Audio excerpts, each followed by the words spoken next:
check it out. All right. Here we go. Back to the desktop, and there it is. Hyper Gauntlet is the game. Hyper Gauntlet. If I can talk.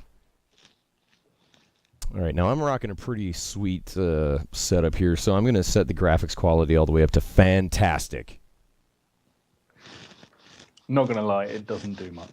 Yeah, I know. It was funny. When I set it up, yesterday, I was like, well, this is fantastic. Still very... Oh, man. Sorry. Yeah, the audio can get a bit loud. Yeah. Well, so there it is. Okay, we'll turn that down a little bit. So, guys, I guess just even for like my benefit, can you introduce yourself or yourselves? Yeah, it's just me. My name's Nick, Nick Udell, website of udellgames.com. I started making games properly about 6 months ago, I think. Started doing some jams and all that. Cool. I've been making games for a while. Ages and ages ago, was part of a game called Unreal, which was a mod for Unreal Tournament. But since then, it's all been a bit quiet. Until like 6 months ago when I felt, yeah, I'm going to get back to making games. So this is the first major game I've tried making. Cool. Well, I have to say, for like your, kind of like your first time out making, like a legit game here, it's quite awesome. This game, like as I was setting these games up just to make sure that they, would work for the show, I try not to play as much as possible, just to kind of keep the experience like new, I guess, for me. But I do like this game because, as I think you described it, you kind of compare it to, it's kind of inspired a little bit by Super Hexagon, Terry Kavanagh's. Yeah, definitely, yeah. And so, yeah, I'm in it right now. Again, sorry, you're going to be dealing with that kind of delay. It is my bad. But you guys should be able to see, this is basically the gist of the game. Oh, God, and I'm sucking. But you're just trying to get as far as you can. And trying to... Yeah, if you want to describe the general gameplay, you're probably much more adept at it. Okay, well, yeah, it's sort of like thinking of a 3D Super Hexagon. My actual original idea for this game came from when I was playing Super Hexagon a lot. I noticed that after a while, if you sort of squinted it and looked sideways, Super Hexagon looks incredibly 3D, like you're in a tunnel. Yeah. And I figured, well, why not bring the 3D into it, make it so you're going forwards and you've just got left, right, and up and down. And it wasn't actually originally meant to be a full-on game. I was making it while working on a jam game, and I was just playing around with it. And I kind of like the idea of sort of going incredibly fast and zipping past things and having that sort of slightly cinematic effect to make it quite intense. So yeah, the idea is you zoom forwards, you rack up points by going past the obstacles, obviously, not going into them. Yeah, which I'm showing how you do that incredibly well. Yeah, and obviously as the score goes up, the speed goes up pretty quickly, and you've got to try and beat the high scores, which... good luck. Yeah. I've seen some of the scores people have been putting on here, and they're ridiculous. That they are. I completely agree. Yeah, this game, even more than like Xenoraptor, oh my God.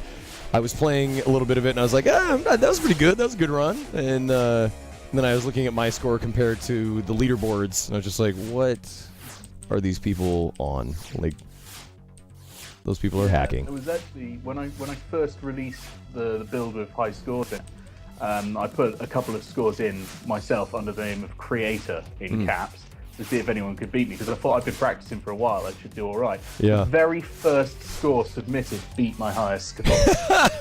You're just like, come on. Yeah. That's kind of the way my experience has been. Like, yeah, when I originally was going to do my broadcast, I was like, I'll do it man versus game. Yeah, because I'm good at, I'm pretty decent at games, right?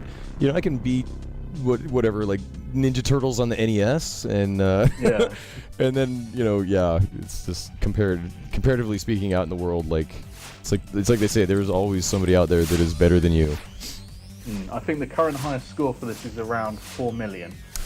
Yeah, let me. God, gosh, I think I've made it to like level 4, which is a sadness.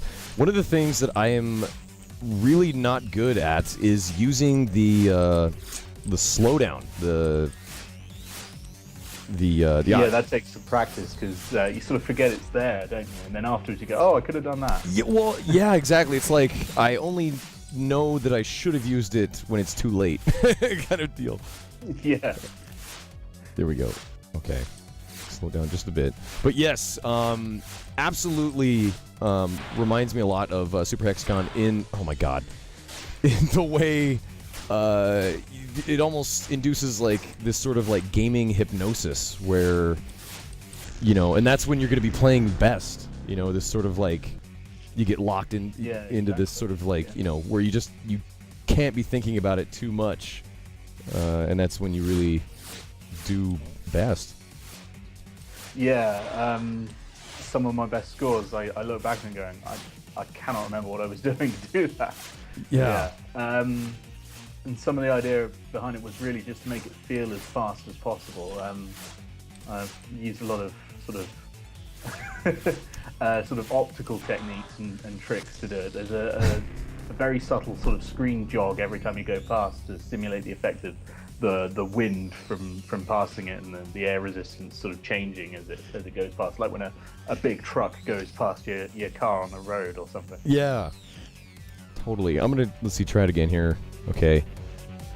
So the I see something on the right side of the screen, a multiplier. Is that? Can you kind of talk about that a little bit? Is that? Yeah, that one is something I've never been able to fully explain. I'm actually working on a tutorial at the moment to try and sort of introduce people to the idea. So the multiplier it gradually increases by a sort of 0.1 each time. But when you go through obstacles and you're adjacent to a block, so like here, you've been adjacent to one all the time, it gradually increases. If you hit a block, it goes back to 0. Or if you go through an open space where there's no block next to you, it'll go back to 0. Oh, okay. But as basically, it's sort of to reward you to try and go really close to all the blocks instead of taking the easiest option. Gotcha. So, and that can go all the way up to, I believe, 10 times on your score increase. And the score increases, I think it's 200 per block you pass. So you can rack up the score pretty quickly if you can get a full multiplier and keep it. And yes, which, wow, I cannot apparently. I'm gonna go back in, just keep trying this here. But yeah, I love the idea. I love the game. Like these kind of I don't even know what you'd call them, but these kind of like high score breaking, you know, games that you can just kind of fill 5 minutes or an hour with. Yeah, I've been trying to make it pretty quick to sort of get back into the game because I found when people play it a lot, they go, I've, made a stupid mistake. I need to get back in there and fix that and try and do better. Totally. I took a lot of that from the game's Trackmania because a lot of that's very, very fast, and if you make one mistake, the game's over. You've just got to get back in and retry it. Yeah. Oh god, did I lose my I did. I think I did. I thought I had a decent multiplier going there, but oh well. Now I've got to remember, if you guys have probably seen, I am never using my slowdown juice. Because again, I just, you get kind of hypnotized, and then you're thinking like, oh, things are going well. Things are going very well. Okay, so 104,000. Oh, one of the things I love about your game, I was going to comment, was because of the optical illusion of, like you're racing ahead through this tube of, colored blocks. Every time, well, if you do well enough, when it's showing you your score, I remember when I first saw the score, I was like, oh, they put a cool kind of like wavy effect there on the score, and I don't believe there's anything there at all, and it's no, there's no effect there at all. It's all because your eye's getting used to it. Yeah. Yes, I love that. So it's like this weird kind of organic, optical effect that is only really happening, because you did well enough at the game. Gah! Sorry, I'm just playing very poorly right now. Well, everyone starts like this. I mean, hey. Every now and then you get through and you break through and have a game that will last maybe a few minutes, and you'll feel like you've really achieved something, and then you look at the high scores again. Yeah, and then you feel like, wow. But you're right. Yeah, you kind of have, that run where you kind of everything locks.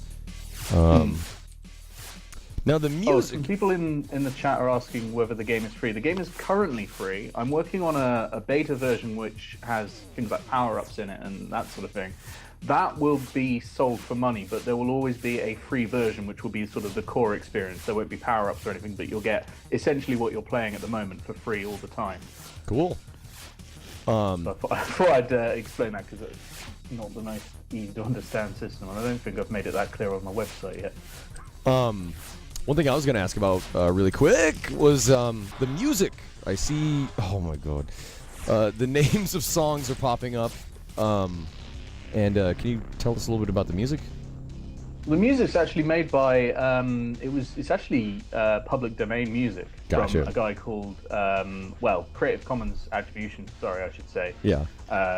From a guy called DST, which stands for Deceased Superior Technician, which I think is a Red Dwarf quote. And his website's got tons and tons of music like this, and I think it's easily like several gigabytes of MP3 files for game developers to use. And some of it, I was starting to use it as just placeholder music, but after a while it just became so ingrained into it that I thought I couldn't really remove it from it. Yeah.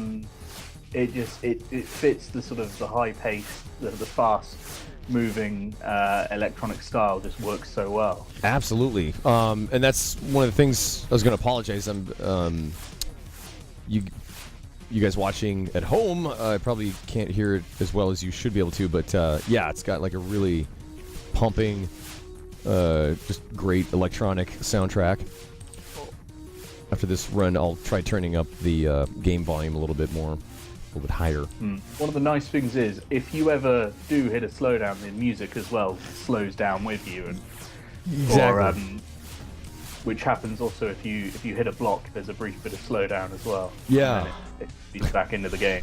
Speaking of which, it just had to happen while we were talking about it, and I was having such a good run too. Okay. But yeah, as you can see, I like the simple interface as well. You can just see your life and how many slowdown blocks you have. Yeah, originally it was a lot more complicated than that, and I had some help from the great people of the Reddit game dev forum during Feedback Friday posts and that sort of thing, helping me hone a much more streamlined interface that was easier to look at while you're trying to dodge things. Nice. Let's see. I'm gonna try and and you can hear how the music, like after I died there, the music just goes way slow. Just kind of goes to this haunted house version of it. But I'm gonna try to turn up the in-game volume a little bit here so you guys can hear the soundtrack, because it is awesome. And I'll turn it back down. Just let me know if it's too loud. I'm sure it is. Yeah, and I'm just using the WASD to move. There is also an additional control style in the options settings in the main menu. Oh. Where, I mean, normally if you press an arrow key or WASD, you'll go right and you'll stay there. Yeah. There's a version called Reflex where you hold down the right key to stay in the right section, but letting go brings you back to the center. Oh. For a game. Okay. I might see, because that's my thing. Is I keep thinking, the middle is going to be where you have the most options, to go. So I wonder if that control mode might be better for me. Let's see. And again, I'm sorry, guys, if you could not hear that. I do have the game volume a little bit higher. I just want you guys to hear this music.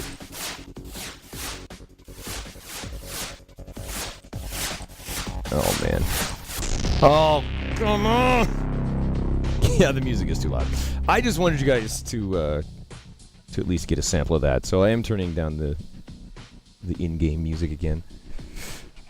Beautiful. Let me go back. I'm going to try that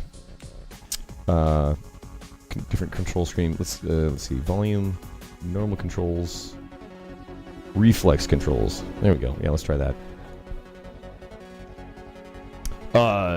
Do you have a preference in terms of like what control scheme you prefer? I personally use the normal controls most of the time because I'm terrible at games like this where it reverts. But I find after a while I can get used to either one. I've been building a Android version which uses the reflex control scheme by sort of holding down corners of the screen. And that's sort of working at the moment as that. Cool. And works a lot better certainly than tap to stay in the position.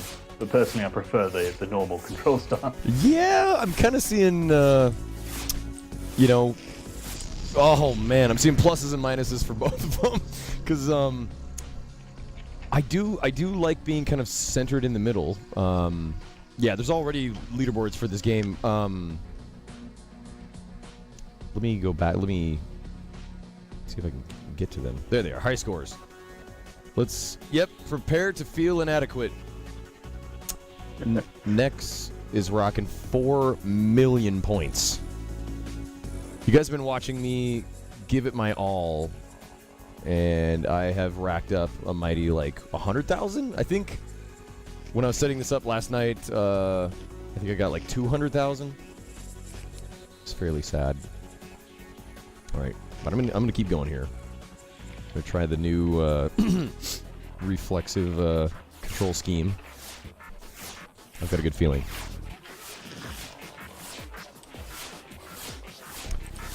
So, just to make sure, just so like in case we ran out of time or anything, where can people grab this fine game? You can freely play it on a web player on my site udelgames.com. You can also download it from there for Windows, Mac, or Linux. I'm working on an Android version, but that's not yet ready.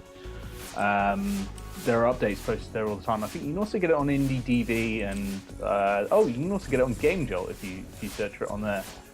So it's sort of all over the place, really. Cool. It's hard to miss. Yeah. Oh, and you can also get it from Soft Feeding because they certified it recently as being, I think, free from DLC and malware or something. Very cool. Not my gameplay, but the fact that you can get it all over the place. Oh man. Okay, yeah, this is just atrocious. And you know what? And I think I'm with you on the controls. Let me try one more time with reflexive. I think it's easier to just react to the next wall, you know, from wherever you're at, you know. Because with the reflexive control scheme, there's almost like that extra step where your brain has to kind of like reset, you know, back to the middle. I don't even know what I'm saying right now. It's hard to. This is definitely one of those games that's difficult to play and talk at the same time. Oh my god.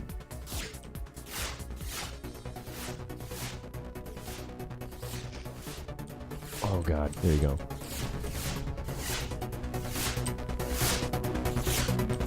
So is there any, you know, the walls seem to, you know, come at me fairly randomly. Is there any kind of rhyme or reason to it, or is it just pretty much random? Currently, it's pretty much random. It starts off with a lower density of blocks and gradually increases. And later on, well, at the moment in the latest build I'm currently working on, there are sections called runs, which are particularly hard sections, which reward you if you get through them all with a free power-up. And those will be a combination of, there'll be various different types. Some of them will be pre-made by myself, so you'll be going through certain shapes, and some of them will be random with a higher intensity, or some of them will just be faster and that sort of thing. But the majority of the game is, yeah, pretty random on it. Cool. Oh man, my goal right now is to just break 200,000. I would love to break 200,000 because I know I can. I think one of my mistakes is I get too I get too caught up in trying to make sure that I'm like back in the middle for the next wave, and then I'm completely ignoring the fact that the next wall has is covered in the very middle. Oh god, there we go. Because yes, if you guys have not figured it out, yes, there's like 9 positions that you can be in, and yeah,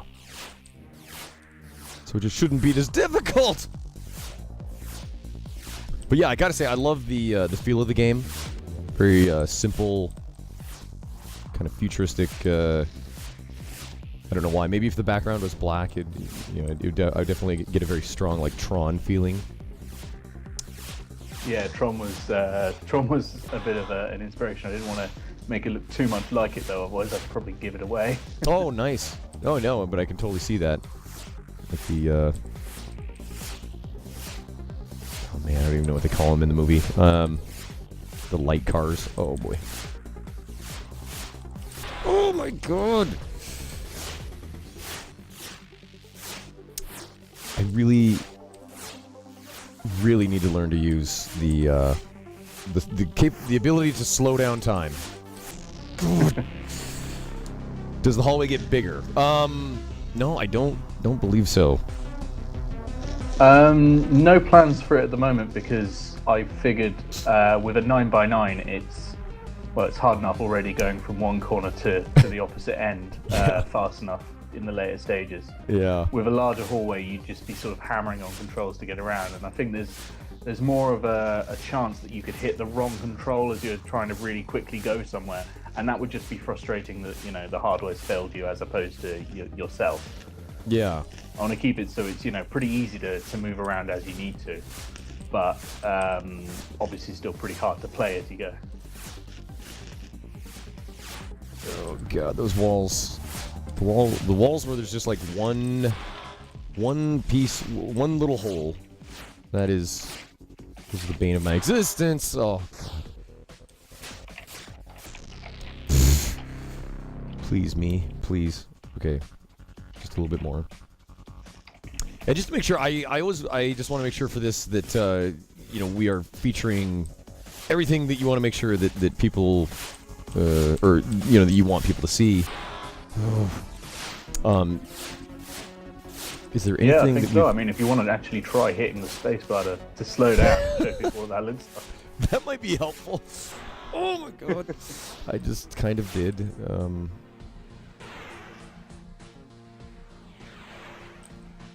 Oh, weird. What happened here? Is this a... Probably found a bug, I guess. There's bound to be some of them. It's still in alpha. I feel like I've glitched the game here somehow. Because now it seems to be like stuck in slow motion. Oh, excellent. If you hit space, it'll probably come back out of it. But yeah, that's fun. But why would I ever do that? Okay. Now, okay, Mr. 4 million guy sitting on top of the leaderboards. I think we all know what's going on there. Yeah. Now, okay. I think I've actually fixed this bug in the version I've got at the moment. But yeah. Do you realize? I'm gonna spoil the stream for you a little bit here. I hit spacebar to come out of the slow-mo because I did not feel, good about that. I don't want to hack it. And right when I come out of the slow-mo, I just blast right into it. Yep, right there it was. Yep, that's glorious. Way to go, me. Oh my god. Why? There we go. Beautiful. So yeah, I think that bug is fixed in the latest version, which should come out pretty soon. There's actually one other game-breaking bug in there. So ooh. When I've fixed both of those, there will be a high scores reset, which gives some people a chance to be first again. There you go. Jump back in. It'll be nice. But the next version will be the last version before I start sort of moving it to be sold. So that'll be the last sort of check for any remaining bugs before selling beta access. Sweet. But as I said, there will always be this free version available on my site, so that people can still play it without handing me their hard-earned money. Absolutely. And I'm sorry if you mentioned this before, but did you have any plans of trying to maybe get this greenlit on Steam, or? Yeah, after the beta release, I'm going to try and put it onto the Greenlight and see how that does there, obviously. Yeah. And see how things go from there. Obviously, always be adding things onto it depending on what the community wants, and that's the thing. Yeah. Yeah, that Steam Greenlight's getting more crowded every day. Oh god. There we go. Yeah. Oh god, it's so funny. You can hear it in my voice every time I die. Oh my god, come on! See, it's so funny looking at that score right there. It seriously does. It's just kind of doing this wavy kind of, the letters kind of, the outside letters look like they're kind of floating towards me. It's not happening at all. Kayamek, it's like, I can't see where the holes are. I would suck at this game. Yeah, well, that's kind of the main thing, is just kind of looking ahead, I guess. Operating as far down this tunnel as you can possibly get. Listen to me. I can't even break 200,000, and I'm sitting here trying to give you tips on how to play. Do you have any tips on? Try and sort of get into an ability to just flow through it is the only tip I can really give. Sometimes it's easy to do that. Sometimes you just I slam straight into the first block. And I hear you on that, because it's just one of those things. Oh my god, I'm thinking of the Bruce Lee quote from Enter the Dragon, where he's talking about pointing at the moon. You know, it's like, I don't know. I don't even know what I'm blathering on right now, but it's like you just have to kind of turn your brain off, and once you stop thinking about it so much, you play much better. And not beating yourself up when when you look at the high scores, because I mean, anything over 100,000 for someone who's not been playing for more than a week is excellent. See, thank you for that. My highest is between, I think on this version, because there's been a slight change, obviously with the power-ups and all that I've been working on. On this version, my highest is around 440,000, I think. Oh wow. So yeah, looking at a score of 4 million, you get to go, aw. Yeah. Well, I've got his number now. You know, I just do the thingy where you slow down after you just got hit. I don't know. That's what it seemed to feel like, was you hit the slow down right after I got hit. Oh god. Oh. Wow. That really did have a Super Hexagon feel, where I was flowing just fine, felt fine. And then you have a close call, and because you start freaking out, then you fumble it, after the close call. But well, gosh, I think I don't know if Alex is still on the call, but I think that might be our time. Yep, I've just been lurking, trying to not distract you guys from your intense gaming. Our session. Yeah. If you want to just close things out for this game, we'll say goodbye to Nicholas, and I'll add the new guy to the chat. Sure. Awesome. Well, thank you so very much for spending some time with me, and Hyper Gauntlet. Check it out. It's been great. Thanks for playing it. Yeah. Try and beat my high score, guys. What was it, 170 some thousand, something like that? Something sad. But yeah. Oh my god. Thanks. I just noticed the subtitle: Legacy of Nozzle Thruster the Third. Wow. Yeah, there's a long story about it. Basically, I asked people on Twitter for new ideas for the game, because it was originally called Speedrun, and as you can tell, that's probably a bad idea for a game name. Yeah. And a guy called Noble Kale came on and suggested Nozzle Thruster, and while I didn't think that was a great idea, eventually he convinced me to put it as a subheading. Yeah, so that's on there for now. It works. Beautiful. Yeah. Oh, here we go. And so now I believe the game we're playing now would be Lena's Inception.